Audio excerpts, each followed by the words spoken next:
तो नमस्कार, आप सभी का स्वागत है आपके अपने YouTube चैनल एक्सेस एकेडमी पर। साथियों, आज की इस वीडियो में मैं आप सभी लोगों की सीटेट एग्ज़ाम जो दिसंबर में होना निश्चित है उसकी बेहतर तैयारी के लिए मैथ पेडागोजी के इम्पॉर्टेंट क्वेश्चंस को लेकर के आया हूं। ये आप सभी लोगों के पेपर 1 और पेपर 2 में मैथ सेक्शन के लिए काफ़ी इंपॉर्टेंट रहने वाले हैं। ये 35 क्वेश्चन जो इस वीडियो में इंक्लूड किए गए हैं, ये बार बार सीटेट के एग्जाम में पूछे गए हैं और इस बार भी इनके पूछे जाने की प्रबल संभावनाएं हैं। तो आप सभी साथियों से निवेदन है कि सीटेट की बेहतर तैयारी के लिए चैनल को सब्सक्राइब करके बेल आइकन जरूर दबा लें, जिससे हमारे द्वारा अपलोड की गई वीडियो का नोटिफिकेशन आपको मिलता रहे और आप अपनी सीटेट एग्जाम की बेहतर तैयारी करके एक अच्छा स्कोर एग्जाम में कर सकें। तो आइए साथियों, शुरू करते हैं सीटेट मैथ पेडागोजी के इंपॉर्टेंट क्वेश्चंस का प्रैक्टिस सेट नंबर 1। तो आप सभी लोग वीडियो अंत तक अवश्य देखें और उसके बाद में कमेंट करके बताएं कि आपको ये वीडियो कैसा लगा। तो आइए साथियों, देखते हैं क्वेश्चन नंबर 1।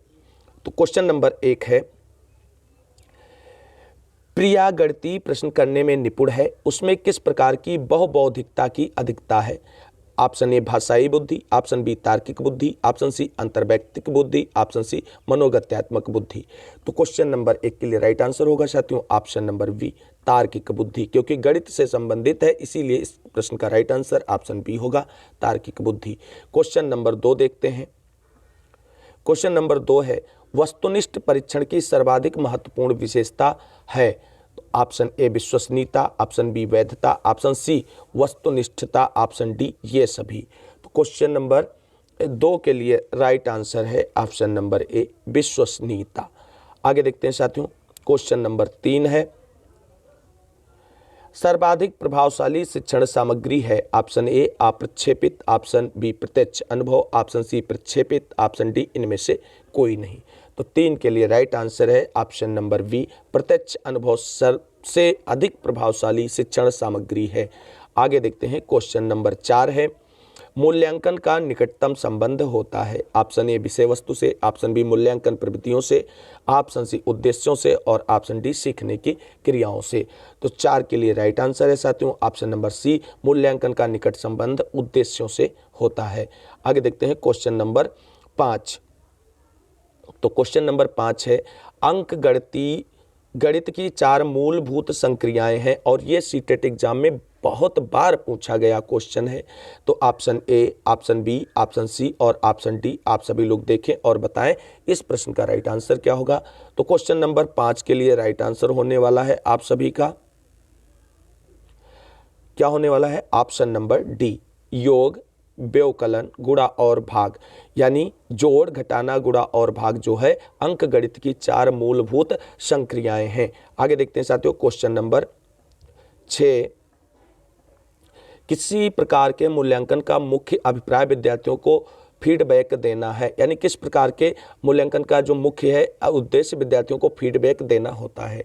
तो इस प्रश्न का राइट आंसर है ऑप्शन नंबर ए रचनात्मक मूल्यांकन का। आगे देखते हैं साथियों। क्वेश्चन नंबर 7 है, निम्नलिखित में से कौन सा संख्या की समझ का महत्वपूर्ण पहलू नहीं है? ऑप्शन ए पंक्तिबद्धता, ऑप्शन बी गणना, ऑप्शन सी अंक लिखना, ऑप्शन डी संरक्षण। तो 7 के लिए right answer option number D होगा। संरक्षण जो है वो संख्या की समझ का महत्वपूर्ण पहलू नहीं है। क्वेश्चन नंबर 8 देखते हैं। राष्ट्रीय पाठ्यचर्या रूपरेखा 2005 के अनुसार विद्यालय में गणित शिक्षण का संकीर्ण उद्देश्य है? ऑप्शन ए रैखिक बीजगणित से संबंधित दैनिक जीवन की समस्याओं की शिक्षा, ऑप्शन बी संख्यात्मक कौशलों का विकास, ऑप्शन सी बीजगणित पढ़ाना, ऑप्शन डी परिकलन का मापन पढ़ाना। तो 8 के लिए राइट आंसर है ऑप्शन नंबर बी संख्यात्मक कौशलों का विकास जो है वो संकीर्ण उद्देश्य के अंतर्गत नहीं आता है। आगे देखते हैं। क्वेश्चन नंबर 9, गणित की शिक्षा का मुख्य ध्येय है? तो साथियों क्वेश्चन नंबर 9 के लिए राइट आंसर है ऑप्शन नंबर डी बच्चों की गणितीय प्रतिभाओं का विकास करना गणित की शिक्षा का मुख्य ध्येय है। क्वेश्चन नंबर 10 है, निम्न में से कौन सा खुला अंत वाला प्रश्न है? तो 10 के लिए राइट आंसर ऑप्शन ए होगा। आप 15 को 3 से गुणा किस प्रकार करेंगे? ये खुले अंत वाले प्रश्न का एक प्रकार है। आगे देखते हैं। क्वेश्चन नंबर 11 है, उपलब्धि परीक्षण एवं नैदानिक परीक्षण में क्या अंतर होता है? तो 11 के लिए राइट आंसर है ऑप्शन नंबर ए उद्देश्यों का केवल अंतर होता है। क्वेश्चन नंबर 12 है, सर्वाधिक प्रभावशाली शिक्षण सामग्री है? तो साथियों इस प्रश्न के लिए राइट आंसर होगा ऑप्शन नंबर बी, प्रत्यक्ष अनुभव। आगे देखते हैं क्वेश्चन नंबर 13 है, कौन सा कार्य अध्यापक का नहीं है? तो 13 के लिए राइट आंसर है ऑप्शन नंबर डी, बजट बनाना जो है अध्यापक का कार्य नहीं है। क्वेश्चन नंबर 14 है, यदि एक शिक्षार्थी पूर्णांकों, भिन्नों और दशमलव संख्याओं पर चारों आधारभूत संक्रियाएं संपन्न करने में समर्थ है तो वह है किस अवस्था में है? तो 14 के लिए राइट आंसर है ऑप्शन नंबर सी, संक्रियात्मक अवस्था में है। आगे देखते हैं क्वेश्चन नंबर 15 है, प्राथमिक स्तर के बच्चे दी गई आकृतियों को उनकी दिखावट के आधार पर वर्गीकृत करने के योग्य हैं। बेन हिले के अनुसार वे ज्यामिति के डैश डैश डैश पर हैं, यानी किस स्तर पर हैं? तो 15 के लिए राइट आंसर है ऑप्शन नंबर ए, मानसिक चित्रण के स्तर पर है। आगे देखते हैं क्वेश्चन नंबर 16 है, गणित सभी विज्ञानों का द्वारयोम कुंजी है, यह कथन किसका है? तो 16 के लिए राइट आंसर ऑप्शन ए है, रोजर बेकन महोदय का यह कथन है। आगे देखते हैं क्वेश्चन नंबर 17 है, गणित के अध्ययन से एक बच्चे में किस गुण का विकास होता है? तो 17 के लिए राइट आंसर है ऑप्शन नंबर डी, इनमें से सभी का, यानी आत्मविश्वास, तार्किक सोच और विश्लेषक सोच, इन सभी का विकास होता है। तो इस प्रकार इस प्रश्न का right answer option number D हो जाएगा। क्वेश्चन नंबर 18 है, सामान्य से विशिष्ट का सिद्धांत निम्न में से किस में प्रयोग होता है? ऑप्शन ए आगमन विधि, ऑप्शन बी निगमन विधि, ऑप्शन सी संश्लेषण विधि, ऑप्शन डी विश्लेषण विधि। तो 18 के लिए राइट आंसर है ऑप्शन नंबर बी, निगमन विधि में ये प्रयोग होता है। अगर विशिष्ट से सामान्य पूछ लिया जाए तब आगमन विधि हो जाता है, लेकिन इस प्रश्न का राइट आंसर ऑप्शन बी होगा, निगमन विधि। आगे देखते हैं क्वेश्चन नंबर 19 है, गणित में हम किस विधि में हम प्रायः सूत्र तथा नियमों की सहायता लेते हैं? तो ऑप्शन ए संश्लेषण विधि, ऑप्शन बी विश्लेषण विधि, ऑप्शन सी आगमन विधि और ऑप्शन डी निगमन विधि। तो 19 के लिए right answer option number D हो जाएगा, निगमन विधि। क्वेश्चन नंबर 20 है, गणित वह भाषा है जिससे परमेश्वर ने संपूर्ण जगत या ब्रह्मांड को लिख दिया है, ये कथन किसका है? तो साथियों 20 के लिए राइट आंसर ऑप्शन नंबर ए होगा, गैलीलियो महोदय का ये स्टेटमेंट है। आगे देखते हैं क्वेश्चन नंबर 21 है, जो विद्यार्थी ज्यामिति नहीं समझ सकते वह इस विद्यालय में नहीं आ सकते, यह कथन किसका है? तो साथियों 21 के लिए राइट आंसर है ऑप्शन नंबर सी, और ये उनकी एकेडमी एक संस्था थी, उसके गेट पर ही ये लिखा हुआ था। तो इस प्रकार से इस प्रश्न का राइट आंसर ऑप्शन सी हो जाएगा। आगे देखते हैं क्वेश्चन नंबर 22 है, और बहुत ही इंपॉर्टेंट क्वेश्चन है, खेल विधि के जन्मदाता हैं? तो option A Froebel, option B Dalton, option C Montessori और ऑप्शन डी सिगमंड फ्रायड। तो साथियों 22 के लिए right answer option number A है, फ्रावेल है खेल विधि के जन्मदाता, और मॉन्टेसरी इसके जन्मदाता मारिया मॉन्टेसरी हैं, सिगमंड फ्रायड मनोविश्लेषणात्मक सिद्धांत के जन्मदाता हैं, और डाल्टन विधि के जन्मदाता हेलन पार्क हस्ट माने जाते हैं।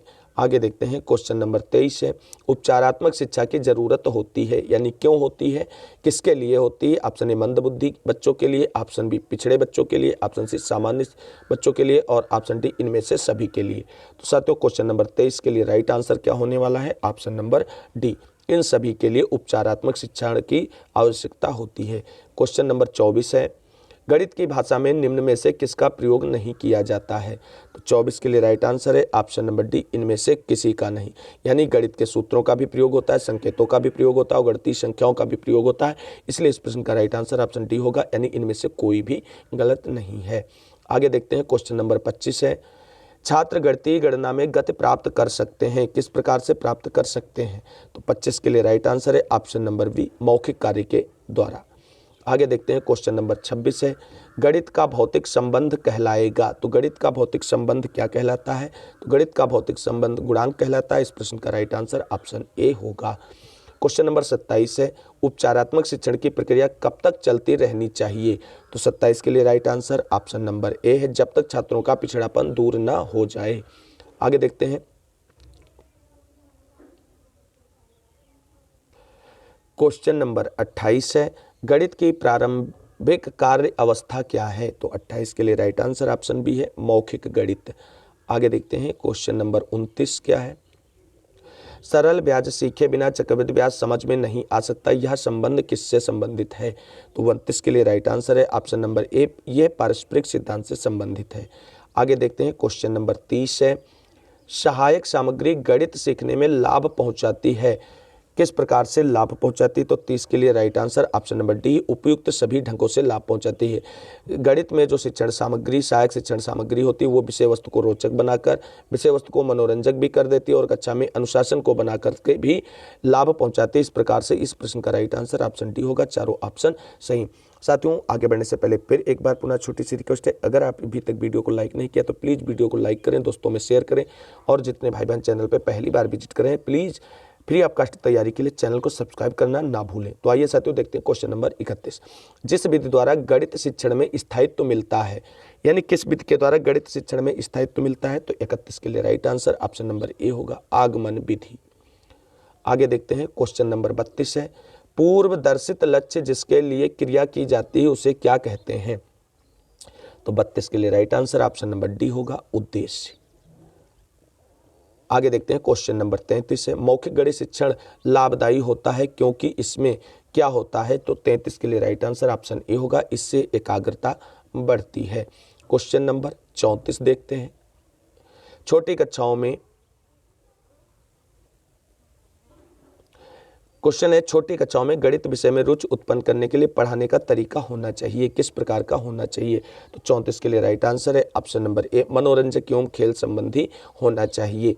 आगे देखते हैं आज के वीडियो का अंतिम क्वेश्चन, क्वेश्चन नंबर 35, अबेकस का प्रयोग छोटी कक्षाओं में किस शिक्षण में प्रभावी होता है? तो 35 के लिए राइट आंसर ऑप्शन नंबर ए होगा, गिनती सिखाने में अबेकस जो है उपयोगी होता है। तो साथियों, ये थे मैथ पेडागोजी से संबंधित महत्वपूर्ण 35 क्वेश्चंस जो आप सभी लोगों के आगामी सीटेट एग्जाम जो दिसंबर में होना है उसके लिए लेवल 1 और 2 दोनों के लिए काफ़ी हेल्पफुल रहने वाला है, और ये प्रीवियस ईयर में बार बार पूछे गए क्वेश्चंस हैं, इसलिए इन सभी को इस वीडियो में इंक्लूड किया गया है, और जो आप सभी लोगों की आगामी परीक्षा के लिए 100% लाभदायक होने वाले हैं। और इससे आप लेवल 1 में भी 30 और लेवल 2 में भी 30 क्वेश्चंस आसानी से कर पाओगे। उम्मीद है आप सभी साथियों के लिए इस चैनल पर शुरू की गई सीटेट की प्रैक्टिस सेट की सीरीज काफ़ी उपयोगी सिद्ध हो रही होगी।